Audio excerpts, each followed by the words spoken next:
Oman ഉപപ്രധാനമന്ത്രി Sayyid Fahad bin Mehmood അൽ സയ്യിദ് അന്തരിച്ചു. രാജ്യത്തിന്റെ വികസന യാത്രയിൽ നിർണായക പങ്കുവഹിച്ച ഭരണകർത്താവായിരുന്നു അദ്ദേഹം. വിദേശ രാജ്യങ്ങളുമായുള്ള നയതന്ത്ര ബന്ധം ശക്തിപ്പെടുത്തുന്നതിലും സയ്യിദ് ഫഹദ് ബിൻ മെഹ്മൂദ് അൽ സയ്യിദ് വലിയ പങ്കുവഹിച്ചിരുന്നു. ദീർഘകാലം രാജ്യത്തിനായി ജീവിതം സമർപ്പിച്ച വ്യക്തിയായിരുന്നു സയ്യിദ് ഫഹദ് ബിൻ മെഹ്മൂദ് അൽ സയ്യിദ്. ഇന്ന് രാവിലെയായിരുന്നു അദ്ദേഹത്തിന്റെ അന്ത്യം. ഒമാനിലെ നവോത്ഥാനത്തിന് തുടക്കം കുറിച്ച 1970 മുതൽ രാജ്യത്തിന്റെ വികസന യാത്രയിൽ നിർണായക സംഭാവന നൽകിയ പ്രമുഖ നേതാക്കളിൽ ഒരാളായിരുന്നു സയ്യിദ് ഫഹദ് ബിൻ മെഹ്മൂദ് അൽ സയ്യിദ്. 1940 ഒക്ടോബർ 5 മസ്കറ്റ് നഗരത്തിലാണ് ജനനം.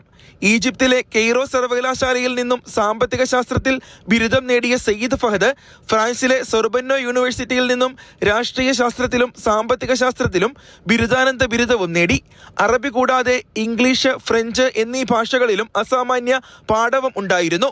ഒമാൻ മുൻ ഭരണാധികാരി സുൽത്താൻ ഖാബൂസ് ബിൻ സയ്യിദിന്റെ കാലഘട്ടത്തിലാണ് സയ്യിദ് ഫഹദ് ബിൻ മെഹ്മൂദ് അൽ സയ്യിദിന്റെ ഭരണജീവിതം ആരംഭിക്കുന്നത്. 1971 മുതൽ 1973 വരെ വിദേശകാര്യമന്ത്രിയായി. 1973 മുതൽ 1979 വരെ വിവരസാങ്കേതിക സാംസ്കാരിക വകുപ്പ് കൈകാര്യം ചെയ്തു. തുടർന്ന് 1979 മുതൽ 1994 വരെ നിയമകാര്യങ്ങളുമായി ബന്ധപ്പെട്ട ഉപപ്രധാനമന്ത്രിയായും 1994 മുതൽ 2026 വരെ മന്ത്രിസഭാ കാര്യങ്ങളുടെ ചുമതലയുള്ള ഉപപ്രധാനമന്ത്രിയായും സേവനം അനുഷ്ഠിച്ചു. ഒമാന്റെ പൊതുനയങ്ങൾ രൂപപ്പെടുത്തുന്നതിലും ആധുനികവൽക്കരണത്തിലും മികച്ച സംഭാവന നൽകി.